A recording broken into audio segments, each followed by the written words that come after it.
Welcome to the Everyone's a Critic movie review podcast. I'm your co-host, Bob Zarrell. With me, as always, is professional film critic Sean Patrick.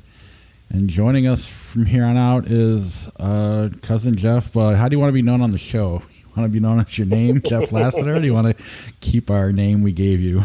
Yeah, I think people just know me as cousin Jeff, so we can refer to my name when we start plugging my artwork later. There we go. But yeah, he will be now a permanent co-host on the show. Sorry. As I am no longer, I shouldn't say no longer, I'm still part of the show, but you notice we're missing weeks, almost every other week now, and it's all my fault, and hopefully Jeff and Sean can kind of pick up the slack, and we can give you a weekly show from here on out. So thank you very much for joining the show, Jeff. I'm really excited about that. I'm excited to be here. Thanks a lot for asking. Visit us at ihatecritics.net, everyone'sacriticpodcast.com. We're on Facebook, Twitter, Instagram. Our handle is CriticsPod. Listen to the show on Apple Podcasts, Google Podcasts, Spotify, Stitcher, Alexa, all your podcatchers. Subscribe to the show on Apple Podcasts. Give us a 5-star review. We'll read your review on the air. And I believe Sean has some Blu-rays that he's been given by several distribution companies. Specifically, I posted this on our Facebook. You can, if you give us a review, you can get the movie Alienoid, which is a kind of a viral hit. It's a Blu-ray of the movie Alienoid, which is out now, I believe. And if you want that, just give us a review and send it to us. Make sure we see it. And I've got 2 copies to give away. Awesome. If you want to join our Patreon, patreon.com/criticspod is the best way to help support the podcast. We do have some bonus episodes out there, but hopefully we'll be able to start doing more now that we have a more solid lineup. And then just quickly, we don't want if you're doing brand deals, we're not interested in jewelry scams. We got one of our first brand deal offer in a long time, and it was a jewelry scam. We know it's a scam because we fell for it. Oh, yes. I looked it up. Yes. Jeff, you're not getting your necklace. I want to be like an influencer and wear jewelry for fake accounts on Instagram. That'd be great. On the bright side, we never fell for established titles like everybody else, like the big YouTube people did. So that's good. Nice. We would have fallen for it if they'd offered us money, but yeah, not a lot of money in this this format at the moment for us, at least. We do have our TeePublic page. If you search Critics Pod, it's also linked at ihatecritics.net. Sean, why don't you plug your movie review site?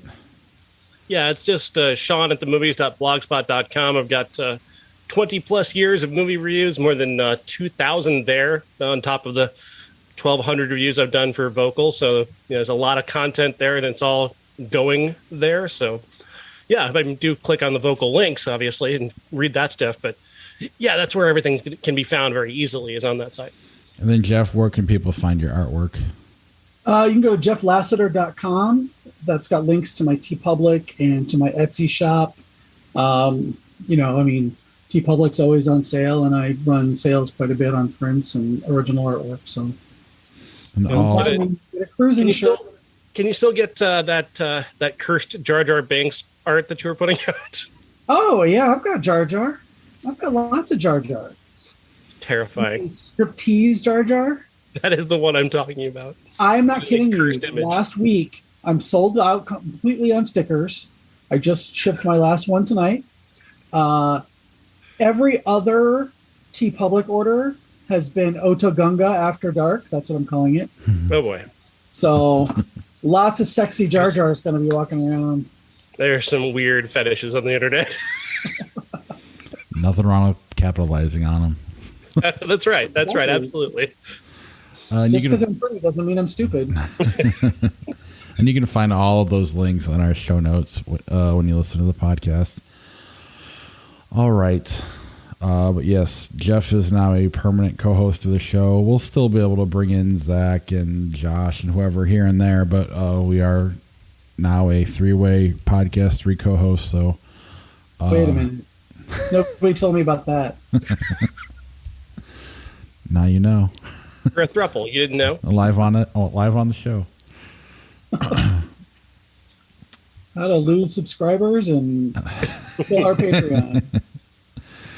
All right, let's jump into this week's show, and we will start with the menu. The menu stars Ralph Fiennes and Anya Taylor-Joy in the story of a high-end restaurant on an island run by Chef Slowick, played by Ralph Fiennes. It is a restaurant experience, meaning that they're limited customers paying a great deal of money to have a food experience. And as we're told by a character played by Nicholas Hoult, this whole menu is a story that is being told, and you have to eat to the end to find out what it's all about. The only guest that wasn't supposed to be there is Anya Taylor-Joy's character, and she got this invitation very late in the game after Nicholas Holt's date fell through, and she is our entryway character. She's the audience surrogate, and what's brilliant about Anya Taylor-Joy is that she could have played any of these characters, even the chef. She's just that brilliant, and but she chose to play this rather traditional character, and she gives this a non-traditional sort of element. How she comes to be here is an important part of the plot, and she definitely kind of ruffles the feathers of Ralph Fiennes' character, and the two of them working together are just so brilliant. The way that they play off of each other, how she's sort of disrupted his plan, how he's adjusting to having her there, and what she means to what is about to unfold on this night is just, it's all brilliantly put together. This movie is exceptional. The more time I sit with this movie, the more I love it, especially the ending, which really, I mean, just brilliant. Just brilliant. In my review, I described it as if oh God, Gordon Ramsay were a Ari Aster character. Like that's the level of kind of weird we're going for here, and I dig that so much. This is absolutely phenomenal. I love this movie, and I can't recommend it enough. Jeff, did you see it? I saw it. I actually got 3 movies last weekend, and this was almost my favorite. It's a toss-up, but this is like the blackest of black comedies. I don't think the people that were there was maybe 4 or 5 other people in the theater when I saw it, as I saw it at 10 o'clock in the morning, because why not? I don't think they really got that it was supposed to be a really dark comedy, but there were times when I was laughing out loud, and the guy who was sitting closest to me just kept looking at me like, what the fuck is wrong with you? This isn't funny. This is terrible. This is horrible what they're doing. I thought it was so good. The cast, I mean, everybody in the cast was just amazing. From Anya Taylor-Joy, I will watch anything with Hong Chow. I mean, she's so good. And the like simmering rage underneath her character that she finally gets to let out later in the film is just, it's perfect. She's just, I mean, even the douchebag guys, I was just like, oh, what's going on? What's their thing? What's their thing? And that ending, I really, really thought that it was, I'm glad it wasn't, but I thought it was going to be the conventional ending where it's, it's a dream, it's a joke, it's not really going to happen, and then it happened, and wow. No kidding, Bob, and this is not a spoiler. You'll never predict where this is going to end, but it reminded me of the ending of Midsummer, in just the way I reacted to it and how I took it in, and the way it just kind of floored me. It's that level of good. Not that this movie is not necessarily as good as Midsummer. It's not on that level, but that ending though is on that level for sure. I actually wrote an entire spoiler article. If you've seen the movie or you're not going to bother to see the movie, I did do a spoiler article. It's all about the ending of this movie, because I think the ending of this movie is absolutely genius and darkly hilarious. I've been out of town for almost 2 weeks in a row, and one of the reasons you allowed me to skip last week's episode is so I could go see this, and I didn't. I got home Sunday on 3 hours of sleep. I actually just drove out, bought tickets to this, and was falling asleep driving. It was so dangerous that I was like, I gotta turn around and go home. I want to see this so bad. My big fear was like this was going to be David Fincher's The Game, like kind of the lame, the game the whole time or whatever. So it's exciting to know that it's not that. So I'm really excited to see this. I just don't know when I'm going to get to, and that frustrates the hell out of me. Is this in your top 10, Sean? I know you sent a link. I didn't open it. I've got 26 movies right now or 27 now, that are very close to being in my top 10. I've got to sort those out. So it's definitely on that list for sure. Whether it makes it into the top 10, still working on it. It is a hell of a year for movies. It is a great year, I gotta say. So I am obviously, from being on the show before, the big horror fan, and I'm a total easy lay when it comes to horror movies. And this was like an Ari Aster horror movie, in that there's just this sense of dread throughout the whole thing. And unlike Ari Aster, this has laughs that you kind of hate yourself for laughing. And as of right now, this is definitely in my top 10. Well, I mean, I've heard Ari Aster claim his movies are comedies. Well, yeah. But to him, but yeah, that's I think I'm amused by Ari Aster in many ways. That's for sure. But yeah, I think the only way that this movie could have been better is if the Anya Taylor-Joy part, Margot, was played by Lindsay Lohan from Falling for Christmas. I'm sorry, I just had to do a callback to last week's episode. Anything else? Can you imagine that, though? No, I don't want to. That would have to set the movie at a Hardee's. And she'd have to be chain smoking through the whole meal. What's wrong with that? Did you see Falling for Christmas, Bob? No, when I worked at Hardee's. Well, okay. Hey, chef, come here. Why do you want to talk to me in your office, chef? That's Lindsay Lohan playing this part. All right. Sorry, this is going to be a Lindsay Lohan bashing podcast from now on, just so you know. She's still relevant. I know she did have that Netflix movie, but it was a hit. It wasn't a hit. That's Yeah. good for them. Yeah, there's a lot of dumb people in this world. Was it as big a hit as the Ryan Reynolds, Will Ferrell one? I mean, probably as big. Yeah. I Really? Mean, people really barely even noticed that Spirited came out. So people know about Falling for Christmas. People love Christmas movies. We should do an entire episode that's just talking about Christmas movies that people love that aren't that great. Ugh, We have to hear Sean talk about National Lampoon's Christmas Vacation anymore. All right. Let's move on to Glass Onion, a Knives Out mystery.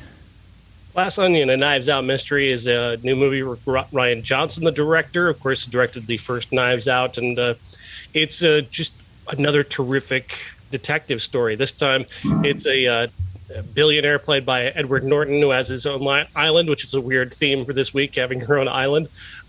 He is throwing a party, a murder mystery for his friends, where he's having them solve his murder, and he's somehow, accidentally or otherwise, he's invited the world's greatest detective, Benoit Blanc, Daniel Craig, alongside all of his friends, including his former business partner, who has a lot of bones to pick with him. She's not particularly happy being his ex-business partner. That's Janelle Monáe. And Janelle Monáe is Oscar-level good in this movie. She is absolutely brilliant. Not that Daniel Craig isn't. Daniel Craig's fantastic. He's turned this from being just a one-off in Knives Out to a character that honestly will go on for decades if he wants it to. This character can carry on forever. It's that level of, this is Mrs. Marple, this is Poirot, this is all of those kind of characters, but newly found in this performance by Daniel Craig. But truly, I love Janelle Monáe gave the best performance in the movie, in a movie filled with really great performances. It also includes Dave Bautista as a Twitch streamer and Kate Hudson as a failing former model and actress. You've got just this amazing cast. I mean, just absolutely incredible cast that carries off this mystery that never goes where you expect it to. Honestly, you go in and you think that the billionaire guy is the one who's going to die, and maybe that's not. But it's just so, it goes in so many different directions.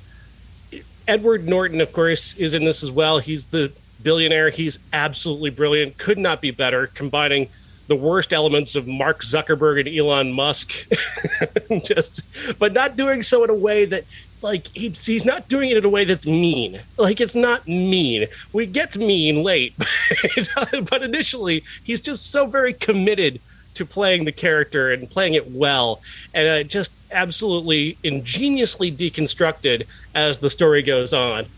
The intricacy of Rian Johnson's writing just gets me every time. His construction, the way he doesn't condescend to the audience. He layers things in there and lets you see things and lets you think about them, but he doesn't underline the point. He moves on very quickly. It's very skillful. It's a mystery that is so involving and so engaging. Just everything. And it's so funny. It is so funny. There is a line in this movie, and somebody else on Twitter called this out even before I saw it, about sweatpants from Kate Hudson, that is legitimately the biggest laugh of all of 2022. It is just massive laughs that moment. When you realize what the joke is, and you have to realize what the joke is yourself, it's just genius. I just love it. And I love this movie. Yes. This was, of the three movies that I saw this weekend in the theater, this was my favorite. I saw this first thing on Wednesday afternoon. I got out of work early and I went straight to the theater. I could not wait. I'm not a huge Kate Hudson fan. I could take her or leave her, basically. I was like, okay, now I just want to go ahead and watch everything that she's ever done that I ever missed. She was perfect. The casting was absolutely perfection throughout. I mean, Janelle Monáe is just, I love her as a singer, and I've loved her for a long time, but seeing her in this role, I forgave Antebellum. I was just like, whoa, what? She's just so good in it. And I'm a Rian Johnson fanboy, I guess. I don't care about Daniel Craig either, but I could watch him play this part for the rest of my life. The Stephen Sondheim and Angela Lansbury, R.I.P. Cameo was, I'm not kidding you, I laughed so hard because this movie takes place during the pandemic, during 2020, and they were doing, it was funny watching them do exactly the same thing I was doing with my family for a good chunk of the pandemic. And it just seems too, there also, I believe Kareem Abdul-Jabbar and Natasha Lyonne are also in that scene, and that just seems like he just found the perfect circle for Benoit Blanc to be in. Exactly. I also liked the subtle nod to, I don't know if we're going to spoil it, but I don't want to spoil anything because Bob hasn't seen it yet. The other person who does a small cameo tells you a lot about Benoit Blanc. Yeah. That it's been out there a little bit on social media, but one of the people who was sitting closest to me was like, "Wait, what?" When they put it together, I was just like, "Yeah, that's right."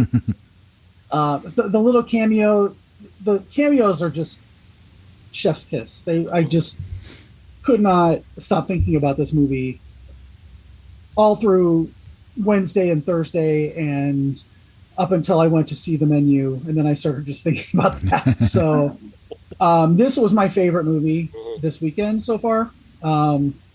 Just could not stop thinking about it. Couldn't almost resubscribe to Netflix to watch it again. I think that Netflix should have let this go a couple more weeks before they put it on their streaming. They could have just minted money, because I've heard so much good stuff about this, and the word of mouth, people are like, "Oh, I can't wait to see that.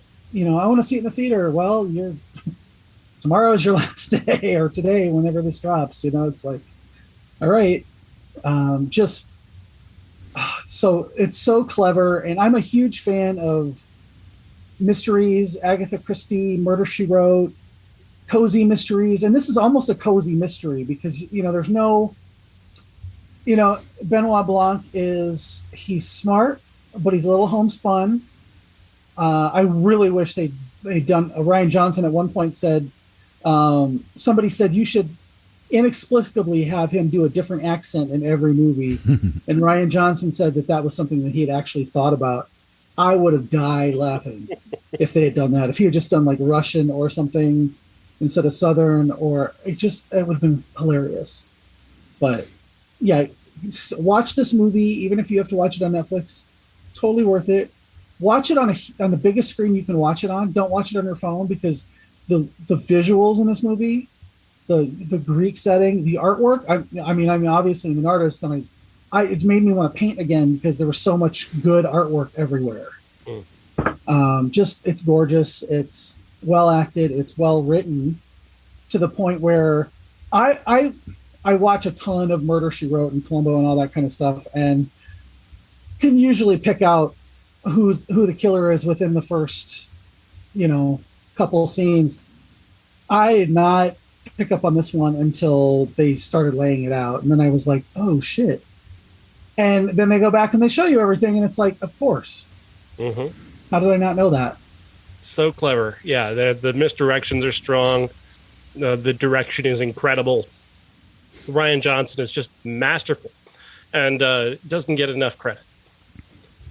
Yeah. I thought Knives Out was fantastic, too. You couldn't tell really till they started laying that out what was going on.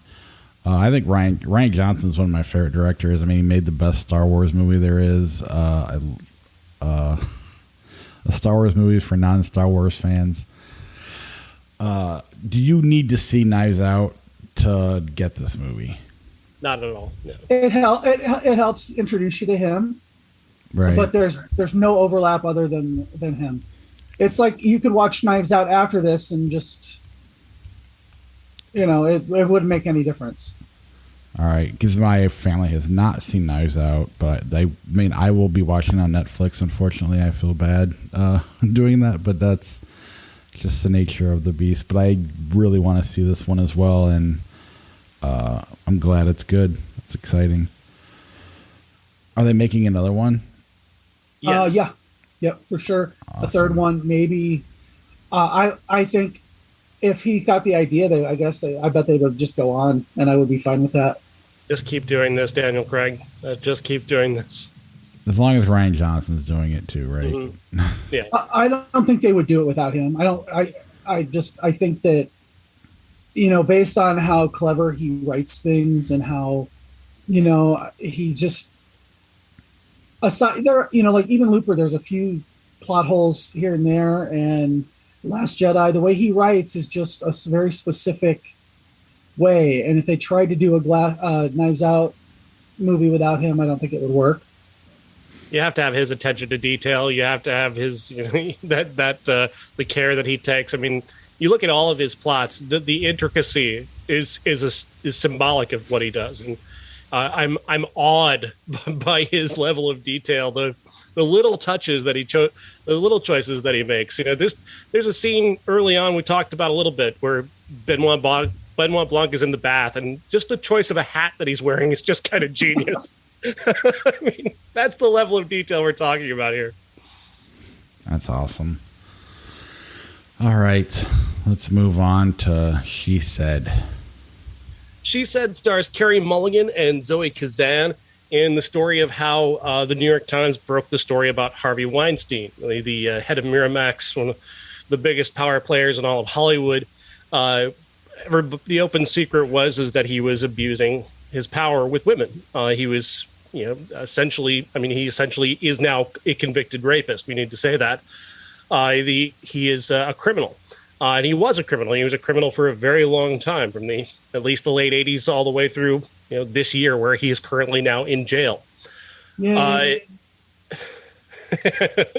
The story goes that finally women started to speak out about him, about making accusations about him, and people started to take it seriously. It took a pair of female reporters to actually start taking it seriously and to start the ball rolling on finally people questioning his use of his power. And I find that this movie is pretty great in many ways. It's symbolic of all the president's men and spotlight. It is just in terms of allowing journalists to collect facts and present those facts. And that's really what the movie is gathering facts, gathering evidence, and presenting that evidence and facts.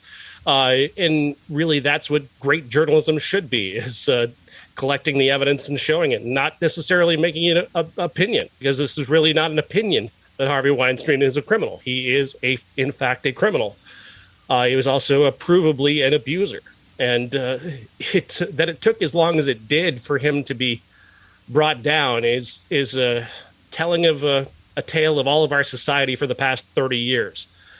He came about in a time where behavior like his was excused because, well, this is how it's always been. Men have always been in power, so he wants to take a shower in front of a woman and have her watch him. That's the way it was when he was coming up. That is not okay. That was never okay. It wasn't okay in 1972. It wasn't okay in 1992. It's not okay in 2022. This was never okay. I know that shouldn't need to be said, but it still needs to be said to this date, because there are still people who defend the actions of people like Harvey Weinstein, who, for whom consent was never a question. He just automatically assumed consent when he walked into a room. That is not okay. And finally, just that this movie presents that so very, very well, finally making that very, very plain in a way that's going to be very easy to understand and easy to follow. A lot of people really need to see this movie. A lot of people did not see this movie, to the point where Harvey Weinstein was quoted as celebrating the fact that the movie didn't do well, which, why anybody fucking asked his fucking opinion, it really pisses me off that anybody bothered to fucking ask what he thought of this. I don't give a fuck what he thinks about this fucking movie. I don't really care. Why anybody asked him, why anybody asked for a quote from him on this is embarrassing as a culture.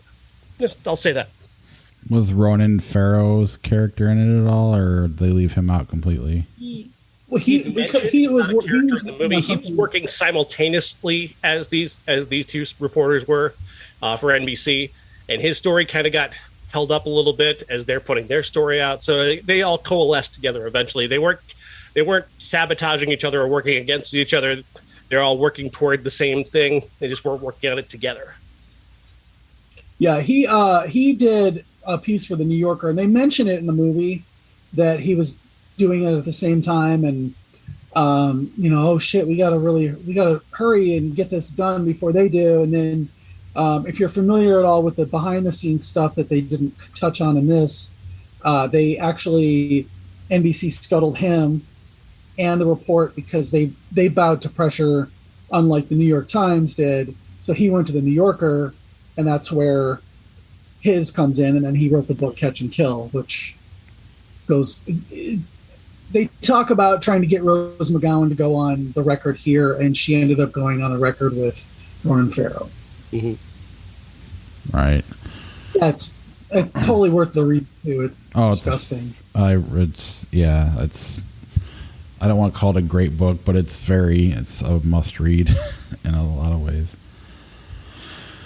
I love the inclusion of Ashley Judd here. Ashley Judd, who did speak with these reporters in real life, she's also included here in this movie and appears as herself, and that really adds a level of authenticity that the movie needed from that perspective.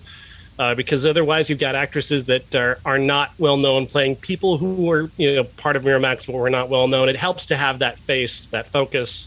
It helped the story to have that face and focus when they wrote it, and so that was a great detail to have, and really helps make this movie. I just can't make the point enough, though, how important a movie like this is, and it's unfortunate that so many people didn't see it, because Me Too is receding into history now, and it's unfortunate. Just as fast as our culture moves, it's as if you can just kind of shrink away for a little while, and then you're allowed back in. And of course, Elon Musk now holding the door open for everybody who wants to re-enter culture now. It's unfortunate that a movie like this doesn't get the audience it deserves, because it deserves people seeing it. People need an education. They need to be reminded that the behavior of a Harvey Weinstein, so indicative of the behavior. The thing that really kind of stuck in my head that the movie can't address, I don't think there's any way for the movie to address it, is that we're talking about the New York Times, a company that has thousands of employees, is owned by, multimillionaires. There probably is a culture there that is just like the culture that brought about Harvey Weinstein. Everybody there is portrayed as being very professional and welcoming of everyone, but you can only imagine that there was this culture there too, and it never gets addressed. And that did stick in my mind. But also, you can't say that, like, if you just go around saying, well, that's what it was like everywhere, then I guess you're just using their justification as well. But I did think about that a lot. Do you think, are they going to do a catch and kill movie? Or does this, I don't know. They could. He definitely addresses that. I'm going to say this, though. I think this movie was well acted, well directed. It was in depth. It should have been a streaming limited series.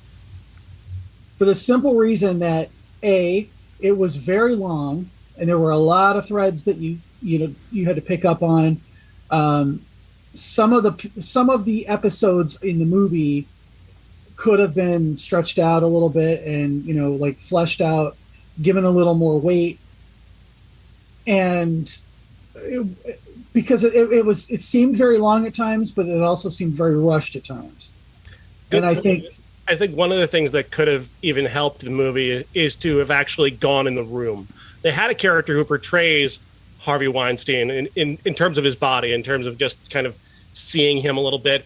I think we could have gone further into those rooms where those women are and make us in the audience just as uncomfortable as those women were, by placing us in the position where, we're there watching him say, hey, watch me in the shower. Hey, watch me jerk off. Hey, just show me your tits, that kind of thing. If we were in the room actually seeing that, I think it could have been a little bit more powerful. As it is, they stick specifically to the facts, which is, that's a different movie, what I just mentioned. This one is about straight ahead, just the what they can report as fact of what happened. Yeah, you're talking about the Ryan Murphy version of it, American Crime Story. Yeah. But I think that actually, as it is now, it would have been great as a 4-episode miniseries on Hulu or wherever, and I think more people would have seen it, which I think is more important than it. Whether it's a little long or it's a little sped up in spots. I think it's great that it was released in theaters, and I think that shows that people take it seriously. But to get the audience that I think this deserves, because it was incredibly well acted. I even like Zoe Kazan for a change. Carey Mulligan, I don't know if it's like she just, I'm not going to do a streaming show or whatever, or if they just was always a movie. But with the cast that they had and the kind of episodic nature of the movie, I think it would have been an outstanding streaming show. And I'm usually like, shorten it, make it a movie. But I just think that this was too important to. A chilling thought on that. Is it easier to bury this in a movie theater as opposed to putting it out on streaming? I think it might be easier to try and bury a movie like this, putting it out over Thanksgiving, a time when families are together and they're not going to see a 2.5-hour drama about sexual assault I think there's something to that. I'm not saying that the company behind this buried this movie, but there's an argument to be made that it's a lot easier to bury a movie like this in a cinema than it is to bury it on Netflix. I don't think so. I don't see that as a motive, because every time I flip through IMDb, and I do that a lot, there was an ad for this. There were ads all over for it on Peacock, and everything I watched, there was an ad for this movie. So I don't think they were trying to bury it, because it was pretty well advertised. I just think that this is and this is the time, like Christmas, Thanksgiving, it's award season. Mm-hmm. I think that there will be some awards, at least nominations for this. I again, that's ironic considering that's what Harvey Weinstein is known for. Right. I just think that he's not known for that anymore, but not anymore. Yeah. What he was known for before. Now he's known as a rapist, but yeah, who's going to die in prison? He's been known as that probably, But I mean, this will be the movie where it'll allow the people that did support him and ignore all the facts and let they can use this as I'm sorry, here we're better now. Here's this movie. That's the only, and I know that's not the right attitude to have, but that is a good point though too. Hollywood lets a movie like this through, and they can go, well, we made she said, so there you go. Hollywood apologizes. I think that what bugged me was we got Ashley Judd, and she was very powerful, and it took me a second to realize this was just a few years ago. Mm-hmm. Yeah, that all this came out. I mean, this was just a couple years ago. And I thought, oh, Ashley Judd's playing herself at, much younger. And then I was like, no, wait, this was just 3 or 4 years ago that this all started to really come to a head.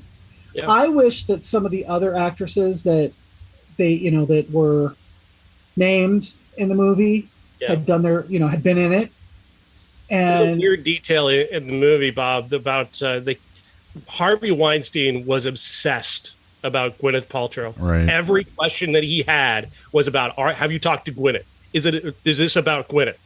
Every one of them. And it's such a weird detail. And she's not, unfortunately, not in the movie.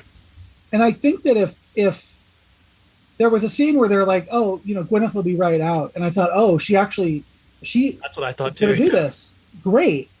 Because there was kind of a narrative going around that she kind of downplayed all this when it came out, and she wasn't as vocal about it, and it was everybody else telling her story but her. And I was like, oh, that would be so great if she would, put down the goop for a minute and, be a part of this. But I was just disappointed. Yeah, same. And, you guys said something early on when I asked about Ronan Farrow and how they addressed the fact that they were trying to beat him to the, release before the New Yorker did. And would it have worked better if, like Jeff said, it was more of a streaming series, and then you weave the two stories together where you go back and forth? Because everybody knows his, I knew more about his version than theirs. Yeah. And I think it gets a bigger audience. If I do feel like I'm sure he'll do a movie at some point. He had a podcast, he did the book. They are trying to make money with this too, unfortunately. If they were able to work together and make a show out of that, it seems like that would have been an amazing show and very effective and powerful, but I don't know.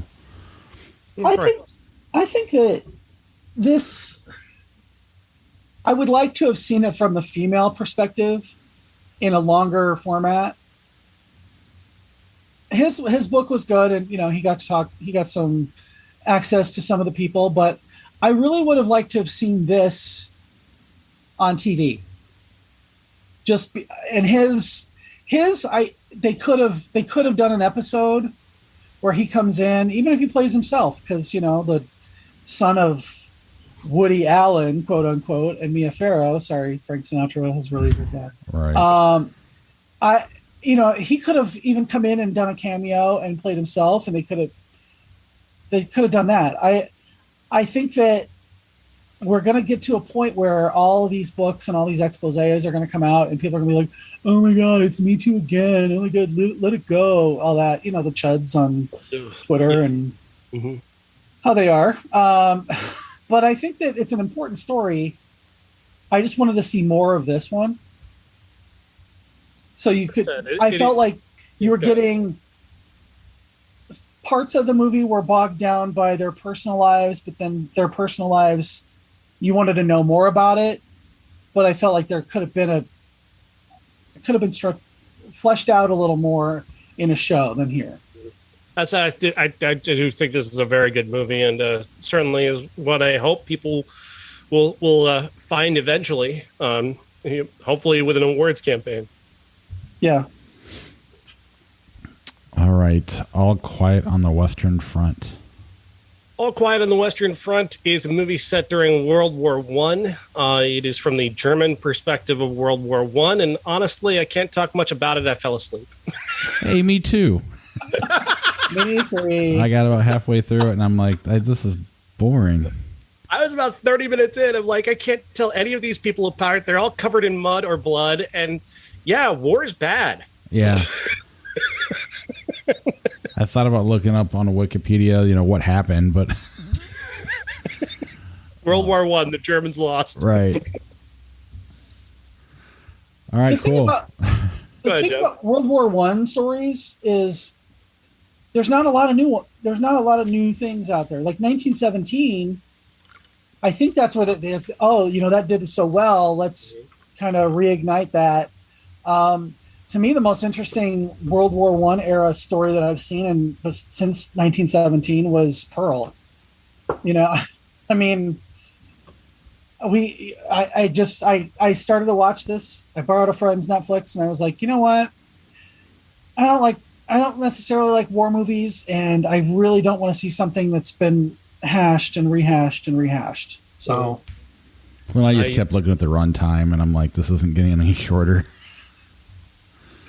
I mean, the theme, I guess. I mean, it's when you look at that title, All Quiet on the Western Front, it's a title of a movie that I'm not sure if it won an Oscar or was nominated for an Oscar, and that was all about the patriotic greatness of American military might, and naming a movie All Quiet on the Western Front, and setting it up from the side that lost, and there's certainly more to this movie in terms of talking about how pointless war is. Like, that's one of the great things that is coming about, like a movie called Benediction, which came out earlier this year, which is quite a good movie. Talked about it a little bit, how pointless World War One, even World War II kind of were in terms of just the ways it was fought. Both sides, the Germans and the English, just throwing human beings at each other, just whipping human beings at bullets. That's what they were doing. The strategy was just send a bunch of poor people to die, and eventually one of us will win. And it was all about, especially on the German side, it was all about ego. It was all about power and consolidating power and taking over a portion of a country. And it got me thinking, like, one of the best things about being about America centered where it is that there isn't much for us to take over.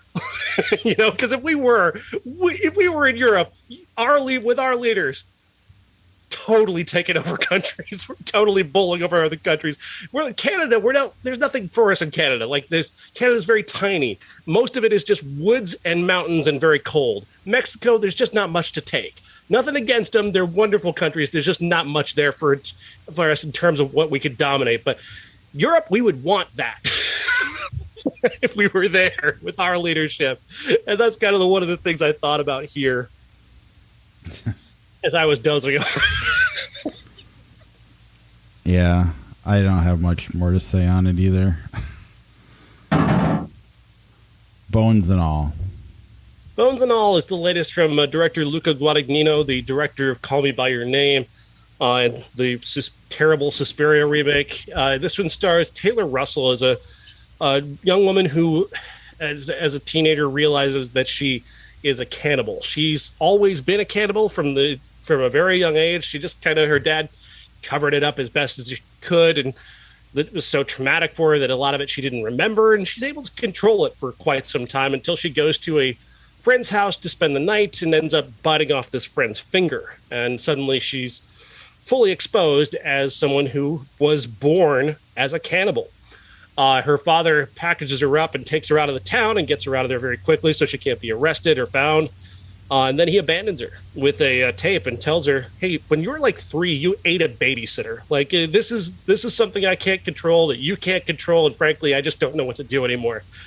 So he leaves her to her own devices. He gives her directions to where her mother may be somewhere in Minnesota. She's somewhere in the Midwest, and she's going to journey there. Along the way, she meets a guy named Sully, played by Mark Rylance, who I described in my review as his character. He's a fellow cannibal who introduces himself by saying that he could smell her from over a block away, which is incredibly creepy, especially as Mark Rylance plays it, but it's also like they explain it as something that all cannibals can do in this universe. But in my review, I referred to him as an A24 version of Chop Top. Like, that's the kind of way that Mark Rylance plays this character. But she meets him, she feeds with him, and then she runs away from him as fast as possible because he's a real creep. There she runs into Timothée Chalamet, who's another cannibal, who's a little bit more ethical, I guess. He eats bad people, and they begin to form a bit of a romance because they are close together in age, and they're both cannibals. I don't know what the movie was going for. It's like, I don't know if it's a horror movie. I don't know if it's supposed to be a teen romance. I'm not sure what the whole cannibal thing is meant to represent, because they don't have a choice. They're born cannibals. It's not like people were comparing this to Bonnie and Clyde and Badlands, and it's like, those are criminals who chose to be criminals. These are people who are cannibals who were born cannibals and have no control over it. Crime is a choice. You can choose whether or not you commit a crime. So I didn't buy the metaphor there. Also, if you're going to compare it to Badlands, I'm just going to watch Badlands then. Right. I mean, Terrence Malick, it's an incredible film. Like, watch it if you haven't seen it. So I really didn't find anything to sell this movie. It's finally made. Luca Guadagnino is a terrific director. It's a good-looking movie. It has a lot of elements I could recommend, but I just don't know what this is supposed to be about. I don't get it. I don't find the movie particularly romantic. It's not Twilight for cannibals. It's not. Well, it seemed more to me like it would be like one of those foreign vampire movies, like Let the Right One In or something like that, more so than a Bonnie and Clyde, but those are good. I don't know. Now, could it just be a cannibal movie without deeper subtext? I guess maybe, but I still don't understand what the purpose of it was. What is it? Just they eat people. Okay. Hold on. How they decide who they eat is their moral compass. I don't know. Maybe. So you just said, didn't care. Out of curiosity, just a question. You said it's not it's like not Twilight for cannibals. Is it worse than that? No. Okay. You weren't very clear, and I was like, huh. It's much more artful than the Twilight movies, I would say. The performances are stronger, the characterizations are a little bit better, but why do it? What is it? What does making them cannibals say about them? It's a cool title. I was talking about the title a little bit in my review, saying like bones and all is a term that cannibals in this universe use. Michael Stuhlbarg explains it as something that cannibals can do. They can eat every aspect of a person in this universe. So it's not like, in regular cannibalism where they throw the bones away, in this universe, they can eat the bones. That's how strong their will to eat is. So bones and all is like making a full commitment to cannibalism. You can go bones and all. Well, even like in regular cannibalism, it is a choice. Just, they seem to mess that part up in this movie. All right. Yeah, this is one I was going to see, and I got really busy Sunday night, and I didn't get a chance to see it. I've heard, well, my little group of Twitter friends, we always talk about horror movies and stuff, and this is one people were excited to see, and people who saw it liked it. But I'm not a particularly big fan of Timothée Chalamet. So it was kind of take it or leave it with him, but I heard really good I've heard good things about like all the performances and anything. I like Mark Rylance and Michael Stuhlbarg. I will eventually watch this, but I didn't feel particularly bad that I didn't rush out and see it first thing. Mm-hmm. So yeah, all the technical aspects are there, and I'm in the minority of people who didn't like it. I think it's 84% positive on Rotten Tomatoes. Most critics did like this.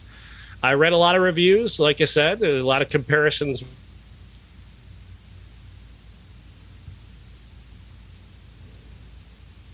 Is he paused?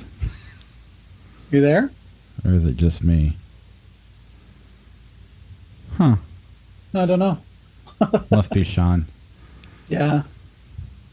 Well, anyway, I didn't see it. I watched Murder, She Wrote instead that night. So I watched the Will Ferrell, Ryan Reynolds Christmas movie on a plane.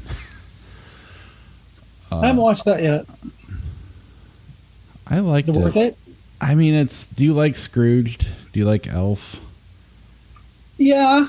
I'm not a big, huge fan of Will Ferrell generally, but I do watch Elf once a year. That's always a Christmas staple. And I like Ryan Reynolds. I think he's fine. I think they both work best when there's someone to feed off of, when they're not the main person. Other than Deadpool, obviously, Will Ferrell specifically needs somebody else to feed off of, and even then he doesn't always work. But the two of them, I don't know, I think worked well together. I really like Scrooged, and it's kind of like mixing Elf and Scrooge together. I don't know if it'll be one you need to watch every year, but it was fun enough. Yeah, it's on my Plex right now, kind of waiting to get a little more in the Christmas spirit before I watch it, I guess. Because, like I said, Will Ferrell, I mean, he's fine. Well, I'm with you, though. There's times where I've heard that he gets off on being bad, like making dumb movies. Like that is entertaining to him, and that doesn't always work. Well, I mean, yeah, he's known for doing off the wall stuff. Like his run on The Office, the 3 or 4 episodes that he was on there, was just unhinged. Right. It was just, what the fuck are you doing? Right. Not my favorite part, but still, it was interesting at least. Well, even that Hallmark or Lifetime movie made with Kristen Wiig. It's just like, this is just bad. And the whole thing's, it's funny that they did it, I guess, but why watch it? Well, when he was doing those commercials and he did one in Davenport, right. I was living in New York at the time, and I was like, what the fuck is he doing? It's just so random. It's just, I guess that's, his thing is being random. So yeah, I'll check it out eventually. Let's see what we got next. You probably didn't see the Fablemans, did you? I did not. Neither did I. What are your thoughts on that article, or what Sean's idea that Spielberg's not relevant anymore? Well, I think he's very talented, and he has been. I think that this is one of those. He kind of does one for the public and one for himself. And this, when I before I knew it was Steven Spielberg, I watched the trailer and I was like, oh, this looks like it would be a Steven Spielberg movie about his growing up. And then it was like, oh, it's exactly what it is. I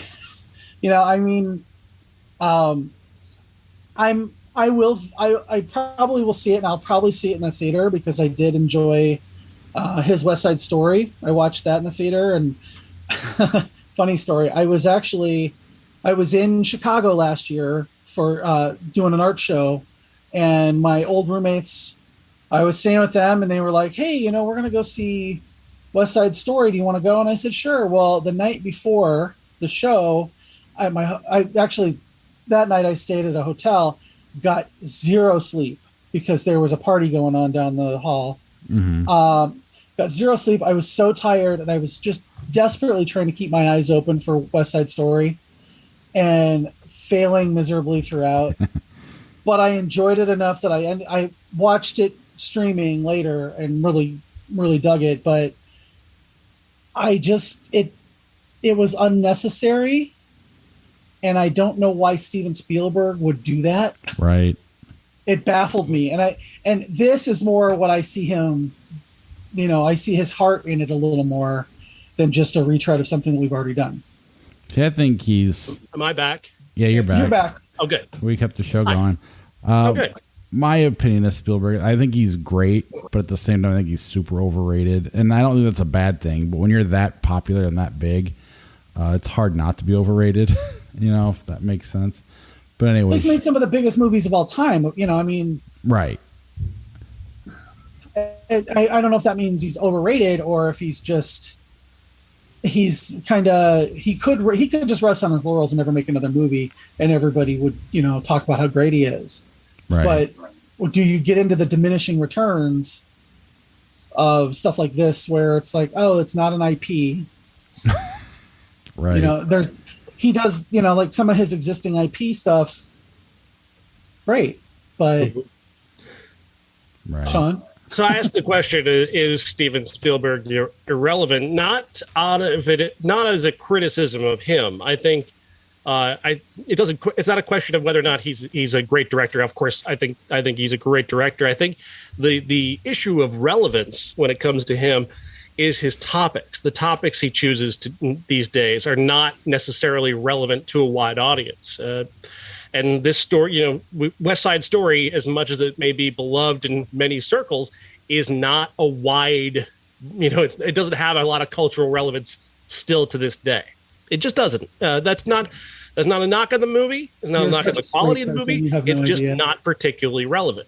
And the idea here, he's making a movie about his childhood. And again, we're going back to references like The Man Who Shot Liberty Valance and The Greatest Show on Earth. And again, as beloved as those movies are in many circles, they're not relevant. And that it kind of might explain why people today, especially younger audiences, simply don't relate to what Steven Spielberg is doing anymore. It doesn't make it bad. It just means that you can't blame a younger audience. And something I read was somebody pretty much blaming a younger audience for not supporting this movie and not supporting one of our greatest filmmakers of all time.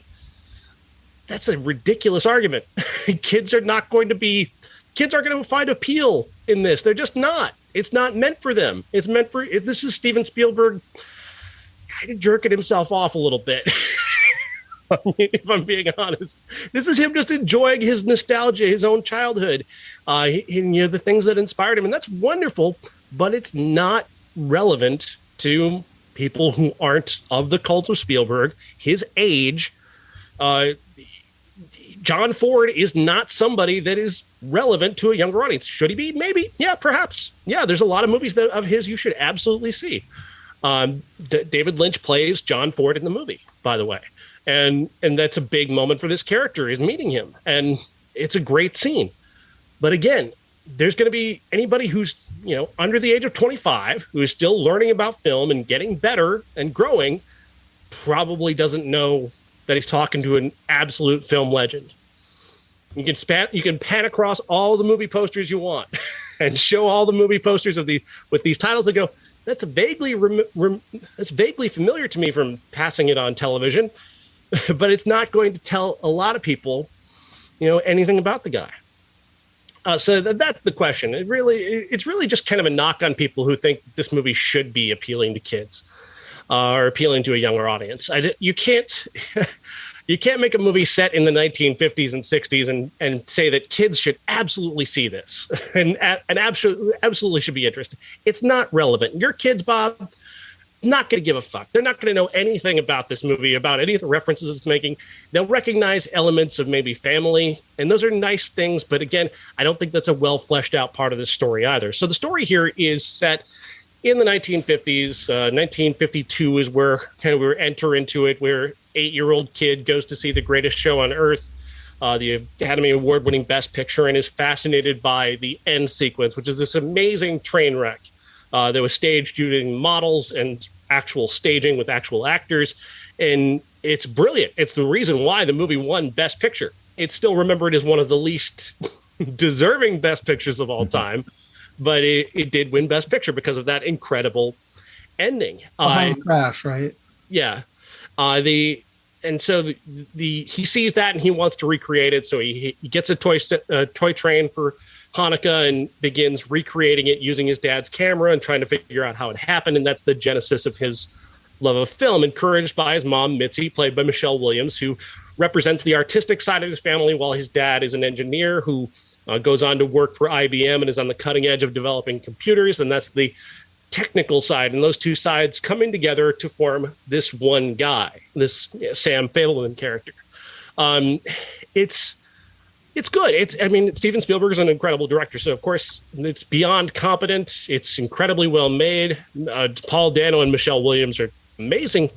I just don't see anything necessarily that brings it all together. There's no moment of catharsis. There's a lot of people who reviewed this movie and talked about how they wish they'd seen the movie that comes after this, where Sam Fabelman goes on to become Steven Spielberg and making movies, in the 1960s and in the 70s and creating the blockbuster. Like, they'd say that's a better movie, and perhaps, maybe, I don't know, but that's not the movie he made. You can't review the movie he didn't make. You have to review the movie that he made. The movie that he made is fine. It's a fine movie in so many ways. Like, Michelle Williams is lovely. She gives a great performance. I don't think there's anything in here that is particularly insightful or even memorable, really. The key elements that stood out to me are the references. Like, The Greatest Show on Earth is both referenced as something that inspired him, but also it's reminiscent of how it's symbolic of many things in the movie. How, a circus is one way when the public sees it, and it's a different sort of chaos behind the scenes, which is kind of reminiscent of a family, where you see a family in a picture that looks like the happiest family in the world, but behind the scenes, it's a chaotic mess, and there's an elephant pooping everywhere, and like, just pure chaos behind the scenes. What kind of family is that? A circus family. Just symbolism. The show you see versus the show you don't see, which is the family you see versus the family part you don't see. Then, of course, you have the reference. There's a reference strongly in the movie to The Man Who Shot Liberty Valance, which is famous for the line "Print the legend," and that's essentially what Steven Spielberg is doing here. He's printing the legend of Steven Spielberg, which is shaped and molded and crafted as opposed to how it probably really happened, which is why he's not, the character isn't named Spielberg. This is a lightened up version in many ways, as it just doesn't get very serious. And without those more serious elements, I felt like there was just something lacking. It's too airy. It's too light. It's too easy to take, and everybody gets off a little bit too easy. And that to me kind of leaves the movie just a little middling for me.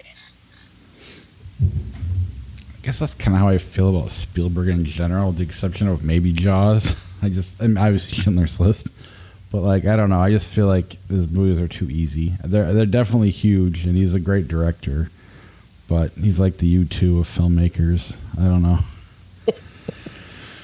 Well, so I saw E.T. when it came out, and I saw it in the theater. Was deeply affected by it, and the toys, of course, but I saw it as an adult, and I was like, okay, and I don't know if it's because I saw it when I was 10 or what, but this is what it felt like to be a kid. The bickering in the family, and the divorced mom. I didn't have a divorced mom, but that, that kind of chaos at home that you were talking about. Mm-hmm. And then you throw an even bigger monkey wrench into it. And it seemed like there was a sense of wonder to that movie, even as an adult. Whereas I'm looking at the poster for the Fablemans right now, and I've seen the trailer a couple times, and it kind of seems forced. And I'm worried that if seeing it in the theater, that it feels forced. Is that true? Not necessarily. I don't think it's necessarily forced. I think there are elements of Michelle Williams' performance that people probably consider a little broad. Okay. But she's playing off of Paul Dano, who's playing his character very narrowly, very straight guy, with the very 1950s dad guy. So she comes off even more broad just based off of what he's doing. And unfortunately, he seems to intend the Seth Rogen character to bridge the gap between the two of them, and I just don't think that came through. And without that character not quite working for me, also kind of holds the movie back a little bit. Anything else on the Fablemans or Steven Spielberg? I think he's brilliant, but he shaves the edges off of everything. And I think this is like I said, print the legend as opposed to the messy truths that might have a little sharp edge to them.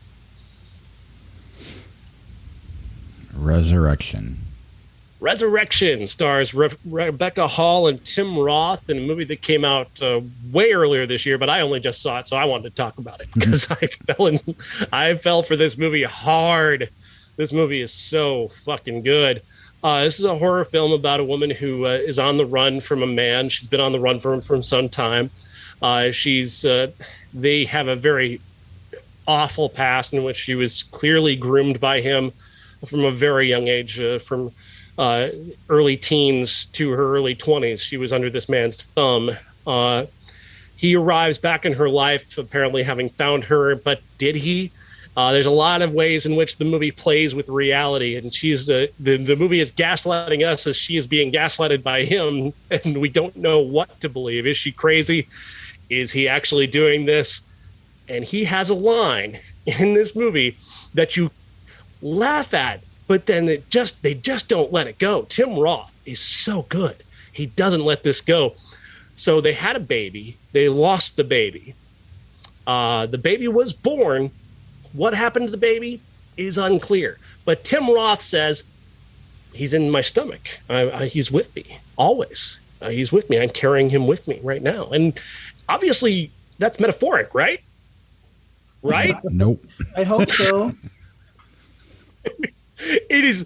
Tim Roth is so great at delivering the lines of just making that idea, planting that idea, and building towards where this movie builds to. It's phenomenal. I love this movie. It is such a weird, goofy idea that without Tim Roth and Rebecca Hall playing it as straight as they do, I don't think works. Mm-hmm. But they are so dedicated to what's happening that you just get lost in it and you just go along with it. And you're never out of it. And it's just fascinating because it really is a goofy idea. And I know you're playing with reality and whatnot, mm-hmm. but it takes the performances to make it work. And those two together, like it's almost like, why would you even sign up for this movie? If you're reading the script, what in the script made them want to do this? But whatever they did, whatever it was, they committed hard, and that's what makes this movie work. The ever-escalating tension of the story, from her just being this very confident, very assured businesswoman, slowly either she's coming apart and her reality is exploding in front of her, or this is all really happening. Rebecca Hall plays all of that so beautifully, and it just builds this tension from beginning to end to this catharsis that is just, did it happen? Did it not happen? I don't know. What did happen? It's so crazy. Was it all in her head? By the end, I still didn't know. And I just don't. The movie is so great at playing with that without making it seem like a gimmick.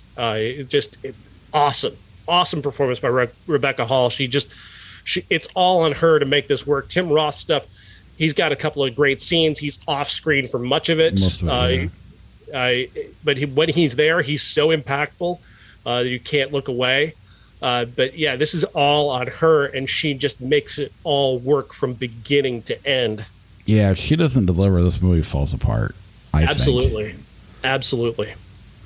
It's definitely worth watching. I tried to watch it, couldn't get into my account to watch it, and I kept getting distracted, and I'm like, no, I really, really want to see this movie, so I'm definitely going to watch it. I love her. I mean, The Night House, she was so movie. Good in that. If you love her, you're going to love this.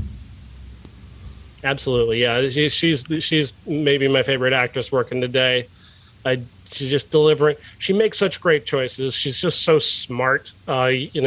Just never. I mean, just the little movies that she's made, like Professor Marston and the Wonder Woman. Like, such a great performance. Such a clever, choice to have her play that role. And then Vicki Cristina Barcelona, which we're going to talk about, is just like she's the key to that film. She's what makes it all come together. Iron Man 3, don't forget. Iron Man 3, but she was fantastic in that role. She was terrific. All right, well, let's jump to our classic, Vicki Cristina Barcelona. Well, we have to talk about it first, that this is a Woody Allen movie. You can't talk about Woody Allen without talking about Woody Allen, and incredibly accused of being an abuser. And you have to make a decision here whether or not you can separate the art from the artist and talk about a movie he made and talk about it as a work while not necessarily, while kind of leaving him out of the equation if you can, or not. It's up to you how you take that. You have to understand that you can praise a work of art without praising the person who made it, or at least parsing the idea that somebody who's awful can do something great. And I do think this is a pretty great movie. The idea here is that two women travel to Barcelona together, two best friends, played by Scarlett Johansson and Rebecca Hall. They meet up with an artist played by Javier Bardem, and all of them are brought to a point where they have to confront who they are as a person, what they want, and their future, their desires, their sexuality. It's all there, and they all have to confront these things and learn things about themselves, and all these characters grow in very unique ways. The performances here are just so phenomenal. There's a scene with Javier Bardem early on where he walks up to the table where Rebecca Hall and Scarlett Johansson are and just casually talks about how he wants to take them away on a plane ride and take them out for dinner and take them to the arts and have sex with both of them, whether it's together or apart. And it's just very straightforward. And you know, you're either shocked or you're charmed, or it's just strange. He just delivers it so perfectly that you easily buy in that, yeah, Scarlett Johansson's going to fuck him right now, and Rebecca Hall might want to fuck him later. Like, I kind of wanted to fuck him too. Like, this is just that level of confidence that only a Spanish artist of unlimited means has. The way though that is not just merely a scene, but it's the start of revealing and unfolding these characters in unique different ways, is what the charm of the entire movie, because that scene sets up everything that comes about where these characters are revealing who they are as people. And then you have Penelope Cruz come into this movie, and she is like this hurricane of emotion that just comes raining down in the movie and takes it in a whole other direction that reveals her and Bardem and Scarlett Johansson throughout. I think this movie is incredible, even as it comes from a guy who is just probably an awful human being. Yeah, I love this movie too. And I mean, I have a harder time with some of his stuff that's more autobiographical. The Annie Halls and the Manhattans, fantastic movies, but those are the ones that really trigger me with him. This one seems a little more removed from who he is. And maybe I'm just throwing that at the movie. I don't know. But, what I thought I was getting and what this movie is it's way better than I thought it was going to be going in. And I saw it years ago. It was one of those ones where you go and you're expecting almost, some sort of sex movie, and it ends up being way more than that. And it really is quite good. This is the first time I watched this. I specifically didn't watch it because I thought Woody Allen was such a creep. When you suggested watching it because of Rebecca Hall, I had no idea she was even in this movie. Name checked in the title because I assumed that Vicky and Christina were Penelope Cruz and Scarlett Johansson. Rebecca Hall was my favorite part of this movie. I get wanting to throw your entire life away for Javier Bardem. So I could go with that. I was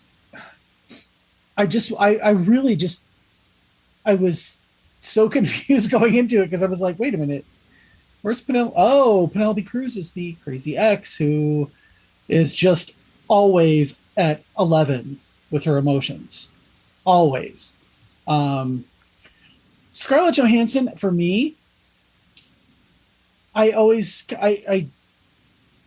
like feel like she's like so precious as far, like when I saw Under the Skin, I was just like, oh my God, Scarlett Johansson did this. I'm so scandalized, that she's walking around with everything hanging out, and she's not the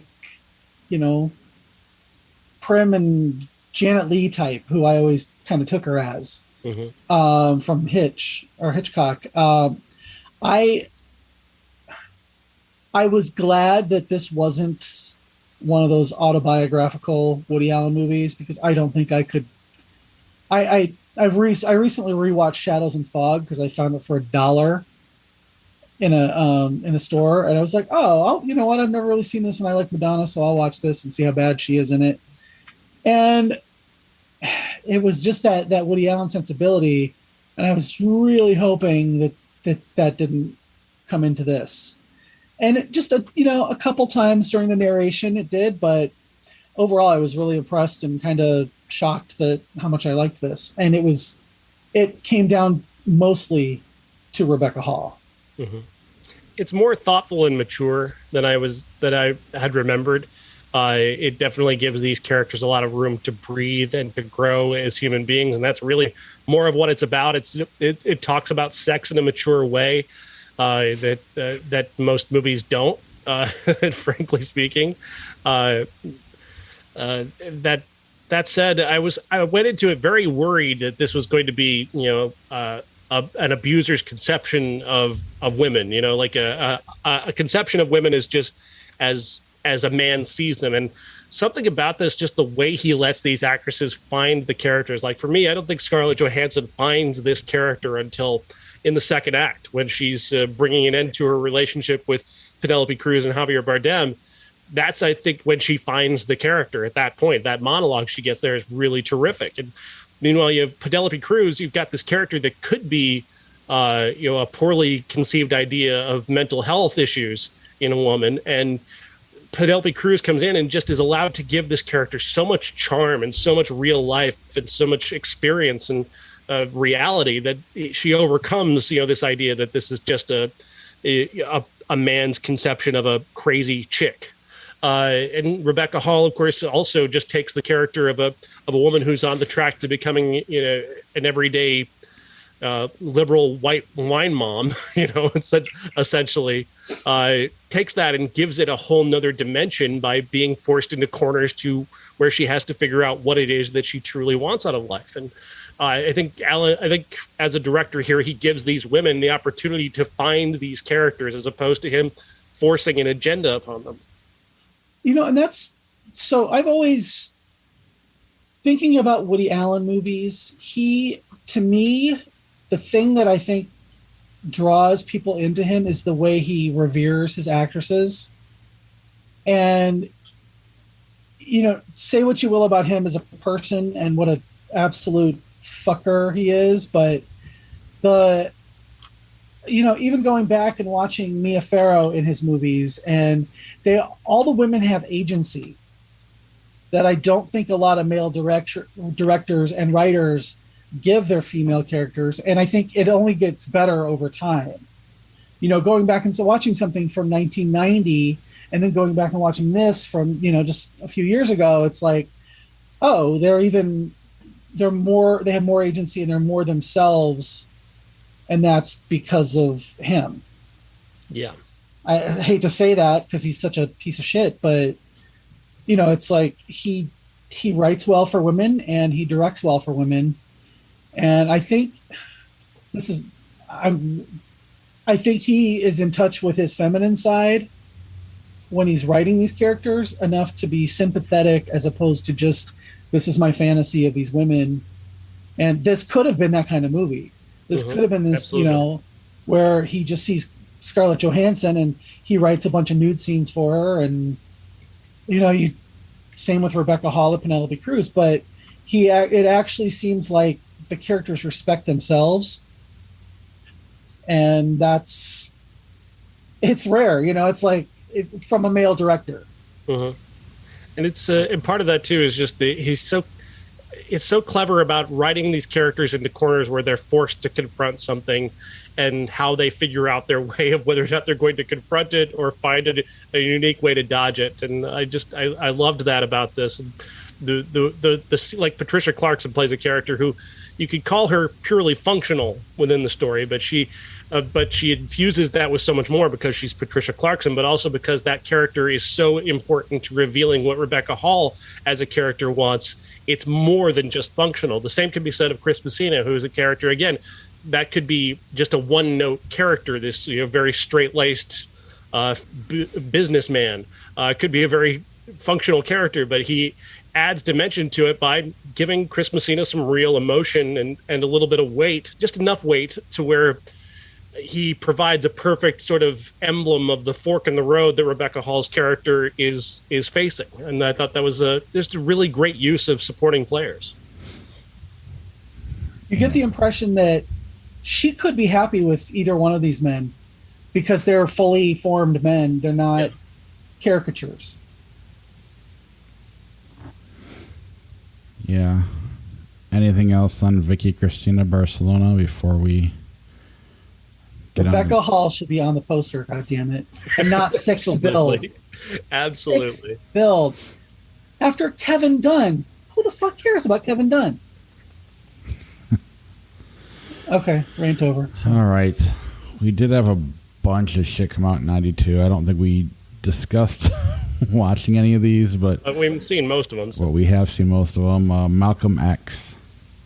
Malcolm X is Spike Lee's biography of Malcolm X, and it's quite brilliant, exceptionally acted by Denzel Washington, directed brilliantly by Spike Lee. It's very long. It can be hard to take. Spike Lee is definitely in his most Spike Lee element here, and that can be hard to take for some, but I find it to be hard to watch today, but at times because of the length and all the stylistic stuff. Nothing about, but also it's just very confrontational, and it's not an easy movie to sit back and just just Saturday night I'm going to watch Malcolm X. No, probably not. This is not a casual watch. Right. Yeah, you said it pretty good. I thought Denzel probably one of his better performances and probably deserved an award for this one, more so than Training Day. Bad Lieutenant. Bad Lieutenant. We did that as a classic on this podcast, and yeah, what a movie! What a movie! Jeff, you want to talk about this one? I saw this in college in a theater with a friend who thought it was a date.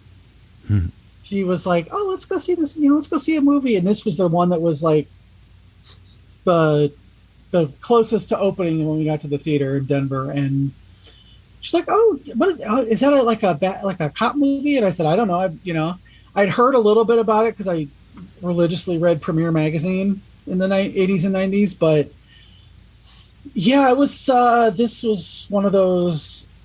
He's not particularly good looking, but it was one of those. Oh shit, Harvey Keitel is kind of sexy, and then like the bad guy kind of thing, and then he's standing there naked, and you're like, oh shit. Why do I feel this way about Harvey Keitel of all people?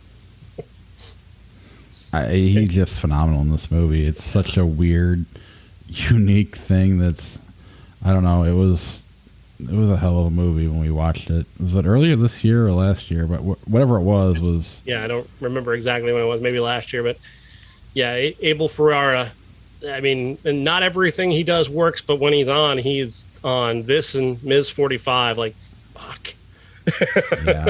Yeah. I finally saw that movie, and that was incredible. Aladdin. I can show you. Never mind. Let's see here. The Bodyguard. The Bodyguard. They're making the Whitney biopic this year, and I've still not heard a word about it, even as we were deep into award season. So what does that tell you? But I didn't care for this movie when it came out. I was, for some reason, I was obsessed with how terrible Kevin Costner's haircut is in this movie. I hate it. I just hated it so much. I don't know why. It just bothered me. But also, I just didn't think this was Whitney's strongest music either for this soundtrack, and everybody loved it. So there you go. Well, you're kind of wrong there, but tastes differ. But yeah, Dolly Parton did it better. I'm kidding. Did you love Kevin Costner's hair in that movie, Jeff? I don't generally like anything about Kevin Costner. I don't love anything about Kevin Costner. He is fine and stuff. My favorite thing about him was when he was in Truth or Dare and Madonna faked throwing up because he said everything was neat, and I always think about him then, like with that. So I like him as a baseball player, and that's about it. Absolutely. Then The Crying Game. Yeah, The Crying Game is it's certainly among the more memorable films of the last 30 years. That's for sure. It is a movie that has not gone away, and at the same time, it's also a movie that revealed a lot of the worst about a lot of people. the thing that people remember about this movie is the Jim Carrey scene from Ace Ventura, which is a really ugly moment in cultural history when you get down to it. At the time, everybody laughed, though, and I probably did too. But I look back on it now, and I hate that it overshadows the movie so much. Oh yeah, I remember when we did this as a classic. It was just like, holy shit! Everything I knew about this movie is such a small part of what this is. I've never seen Ace Ventura. Not a big Jim Carrey fan. The last movie I really loved of his was it's just the same joke that everybody did. Yeah, it was Once Bitten. That's the last movie I really loved of his. I like him in Sonic. I'm just saying that I hate that is emblematic of what people remember about this movie. This was one of those movies, again, reading Premiere Magazine around this time, that everybody was talking about, and I was like, oh, I can't wait to see it. And I tried to go see it at an art house in Denver, but couldn't. And I finally watched it on videotape, but it had been spoiled.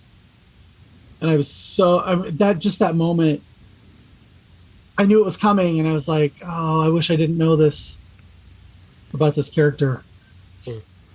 But the movie was so much more. Like, I thought, going in it, I was spoiled too when I saw it, but I kind of thought that that's the movie, and it ends up being so much more than that, which was what was so shocking about it, even more shocking about it than the reveal.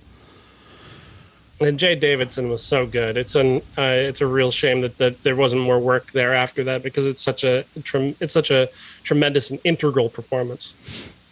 Absolutely. And then finally, Home Alone 2, Lost in New York. True Oscar winner here. Absolutely. With the greatest actor of all time. I'm the greatest president of all time, the greatest actor of all time. Oh, yeah, he's in that. I forgot. Have you heard the stories about that?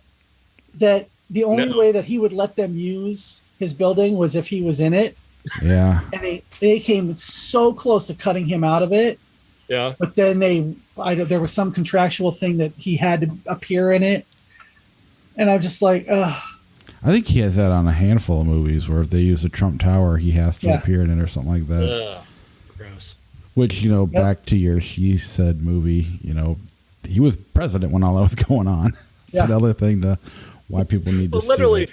The movie picks up immediately after Carey Mulligan's character has revealed everything about Trump ahead of the 2016 election, where he still got elected, which kind of sets the tone for the entire movie. Yeah.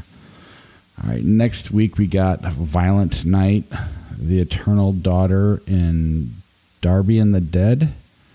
We haven't picked a classic yet. Could I make a suggestion? Absolutely. Since we're doing Violent Night, we should really revisit Silent Night, Deadly Night. I'm all for that. I've always loved watching Sean squirm.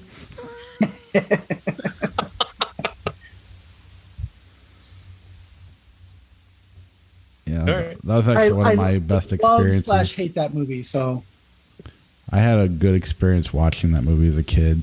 I'll have to share that on the show later. Sean, you can watch part 2 also, because it basically just rehashes the entire first one, and the guy goes, "Garbage Day." I love Garbage Day. That's one of my favorite memes. I just love that Mickey Rooney shit all over it existing, and then he shows up in part 5 or something like that. Yep, the toy maker. Which actually, sometime next month, the parts 3, 4, and 5 with Mickey Rooney come out on a Vestron Video horror Blu-ray series. I'm gonna pick them up just because. Why not? Unhinged. Bill Moseley plays a killer with a fishbowl on his head. I really want to make you guys watch that. It's just, it's so. And he plays the killer from part 2 who is shot in the head, but he survives and has a fishbowl apparatus on his head that you see his brain, and he has a psychic link with this blind. It's oh my god! It's just the worst movie. It's a good Riff Tracks movie. All right. 1992, Damage, The Distinguished Gentleman, and To Grandma's House We Go come out. So It'll be a lot shorter episode than this. Oh no, we're going to talk for a good hour about Silent Night, Deadly Night. It works for me. Dig into the themes and the symbolism and the. Well, when we went and saw Terrifier 2, the trailer for Violent Night came out, and Sean was like, "At least Santa's the killer in this one, he's the good guy in this one." Yeah. So that was. Yeah, I can't wait to talk about the whole like controversy surrounding all the Christmas horror movies because I have feelings. All right. There's so many of them. There are so many Christmas horror movies. It's crazy. It's great. You know me, I love horror movies. And I love Christmas. My brother even made one. I've seen it. Sorry. I watched it on Thanksgiving in 2014 because I was house sitting when I was living in Chicago and I had to work the next day. So I just stayed there. My boyfriend came over and I was like, "Oh, this is my friend's brother's movie. We should watch this." And we didn't make it all the way through. It's okay. Not because it was bad, but it was the Happy Gilmore effect. Yeah. Yeah, I've never seen the ending of Happy Gilmore. We'll just put it that way. I've had people asking me if they can, where they can find it. People that, especially now where I'm at with my job, where I'm just like, I don't know. You can't find it anywhere. You're not going to see it. I'm not going to show you a movie with necrophilia in it. All right. Let's play a little bit of Flick Chart if you guys have time. It is, holy shit. All right, we'll do a couple quick rounds if you're all right with that. That's fine. Ever After, Grandma's Boy. Ever After. Ever After. Yes, I don't smoke pot. Flight Plan, Life of Pi. Life of Pi. Yeah, same. Agreed. The Road to El Dorado, The Book of Eli. The Book of Eli. Yeah, I've never seen El Dorado, so. Neither have I. No need. Grave of the Fireflies. Anybody never seen that? Sean, have you seen it? Change that one, I guess. Yeah. It's been 20 years since I saw it. General's Daughter or the other Boleyn Girl? The other Boleyn Girl is a great movie. Scarlett Johansson, Natalie Portman. I think it's Eric Bana. So I'm definitely picking that, but I have a secret love of just how terrible the General's Daughter is. That's so bad. But it's so bad in a wonderful way, though. It's so awful. Like, it leads into being just the grossest movie. See, I was just so mad at it. So I don't really want to go back and find an appreciation for it. The General's Daughter is a movie you can smell.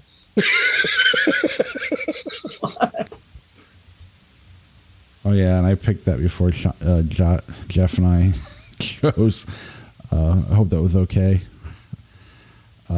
Three Kings, The Sum of All Fears. Three Kings. Absolutely. Vertical Limit, The Lady Killers. I have not seen The Lady Killers or Vertical Limit, so. Lady Killers, only because Vertical Limit is terrible. So. Agreed. Deuce Bigelow. Lesser Coen Brothers is always going to be better than Vertical Limit. Deuce Bigelow, Male Gigolo, Frankenstein, 2011. I think that's not a movie. I think that was I don't know what that was. Broadway thing. We talking Deuce Bigelow or Frankenstein? Let's get rid of both of them. Heavenly Creatures, American Outlaws. Heavenly Creatures. Absolutely. Universal Soldier, The Return, or The Brave Little Toaster. I don't think that's a movie. Jesus Christ. Universal Soldier, The Return, The Fast and the Furious. The Fast and the Furious. Yep. I'll go Universal Soldier. The King of Comedy, The Road. The King of Comedy. They're both bleak, but at least the King of Comedy is kind of entertaining. But yeah, The King of Comedy has Sandra Bernhard in it, so I can go along with that. Aguirre, The Wrath of God. Have you seen that? I've seen Sicko, but I haven't seen Spaghetti. Right. Cure. Have we seen that? Not familiar with it. Shanghai Noon or Sicko. Sicko. Sicko. Yeah. MASH, Total Recall, 2012. MASH. I've never seen MASH. The Thomas Crown Affair, 1999, Brazil. Yeah, Brazil. I do kind of like the Thomas Crown Affair, but it's fine. Right. It's good. I agree. It's serviceable. Right. Yeah. Thelma and Louise, Jumper. Thelma and Louise. Although I actually kind of liked Jumper. I hated Jumper. Of course you did. Oh, this is like my hell. The Dark Knight Rises, Inception. I like both these movies a lot. I'm going to take Inception. I think it's just slightly better. I'm going to pick Dark Knight Rises. You fuckers. I'm making Bob choose between two Christopher Nolan movies. Beautiful. I'll go Inception since the podcast started on me not liking Dark Knight Rises. Kramer versus Kramer, Wonder Boys. Wonder Boys. The one that doesn't have Dustin Hoffman abusing Meryl Streep. Yeah. I'll stay Wonder Boys. True story. He's so good at it, though. I just finally saw Kramer versus Kramer a couple years ago, and I was like, oh. Isn't Dustin Hoffman insufferable? He's just insufferable. I don't mind him. It's just that movie was just rough, and it was ugly. And Yeah. Arachnophobia, Quiz Show. Quiz Show. I'm going to say Arachnophobia. That was way more fun. I just think Ray Fiennes is incredible in Quiz Show. I'll go Quiz Show. I'm really afraid of spiders. Shaun of the Dead, A Beautiful Mind. Controversial opinion. I don't love Shaun of the Dead. Yeah, me neither. Mind. It's fun, and it was fun the first time, but it does not hold up to rewatches. So I'll say A Beautiful Mind. Yeah, I feel like that crowd really loves that movie, and I don't know. I like some of the newer stuff that Edgar Wright's done more so than that trilogy put together. Mission Impossible, Fallout, Run Lola Run. That's tough. That is a tough one because I think Mission Impossible Fallout's a pretty terrific movie. I would probably watch Mission Impossible Fallout first, but I got to admit that Run Lola Run, for what it is a more accomplished movie. So I guess I'll go Run Lola Run. Yeah, same here. Agreed. Alien 3, Double Indemnity. Double Indemnity. Okay.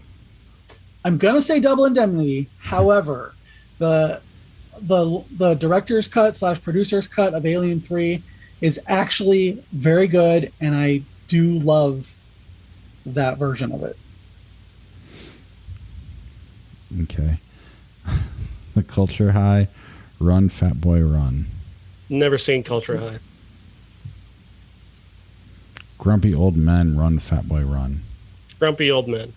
It's still somehow it's still funny today. That movie is still funny to me. I watched clips of it the other day. It was just it still made me laugh. It's because of the chemistry of the cast. Everybody in that movie works. You can tell they're having fun making it. Absolutely. Oh yeah. Clear and present. It's like one of the Adam Sandler buddy movies, except with people who I like. Well, yeah, but even like grown-ups, like they're having fun, but it doesn't translate onto the screen at all. It's just like because none of them are particularly likable, and the direction's terrible. Clear and Present Danger, Speed 2, Cruise Control. Clear and Present Danger. Oh, come on. Yeah. I say fuck both those movies. Master and Commander, The Far Side of the World, Misery. Misery. Master and Commander. I'm going Misery. I know Master and Commander is better, but it's long. And I don't know. I like enough about Misery. Bewitched, Journey to the Center of the Earth. Journey to the Center of the Earth, and only because Bewitched is unwatchable. What did you say, Jeff? Literally, the only good part about Bewitched was Amy Sedaris playing Gladys Kravitz at the end. Literally, the only good part about it. The Hard Way, James and the Giant Peach. I think I've seen both of them, but I have no memory of them to tell you whether or not one is better than the other. Rear Window, Spanglish. Rear Window. Rear Window. And I do like Spanglish. This is the one. This is the rare, not terrible Adam Sandler movie. Yeah. The Lead of Extraordinary Gentlemen, 2003, Trading Places. Trading Places. Trading Places because we're watching it play out in real time with Herschel Walker in Georgia. Have you seen the picture of him between Ted Cruz and Lindsey Graham? And then on the that's on the top, and then on the bottom is Don Amici and Eddie Murphy. It's pretty fucking hilarious. That's good. Dennis the Menace, UHF. UHF. Creed, Super Mario Brothers, 1993. I should make you choose, Bob. I wonder what he... Yeah, that's the reason I hate Mark Rylance. Pacific Rim, Patterson. Sure.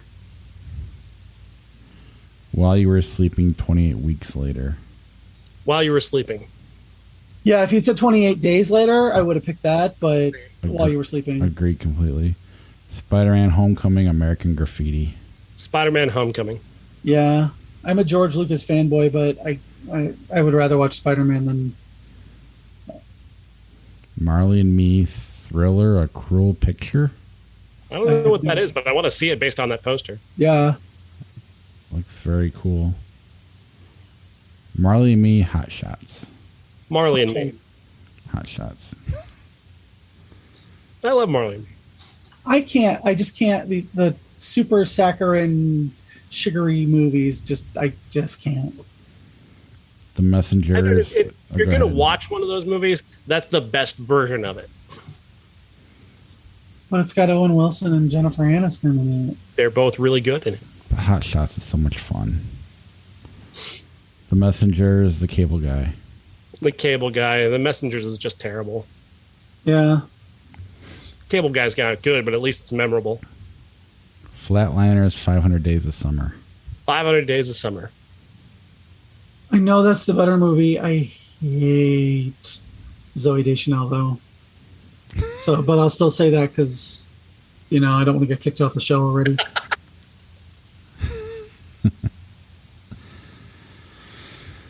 Oh, the internet gonna end the show for us. I always like to try something fun, but there's never a good... Sometimes you just drag on forever. Yeah. Looks like it's making the decision for us. All right. Alien versus Predator. What the hell? Tenet or Ace Ventura? Tenet. Yeah. I haven't even seen Tenet, and I don't want to vote for... I was going to say I'd never seen it either. Hannibal, Nightmare Before Christmas. Nightmare Before Christmas. Unpopular opinion, I don't like The Nightmare Before Christmas, so I'm going to pick... I don't love it either. But... I like Hannibal less. All right. Nothing fun's happening, so that's our show. We'll see you next week. All right. Thanks, guys. Yep. Thank you. Bye. All right. See ya. Everybody watch Darby from the Dead. Don't. No. Just kidding. All right.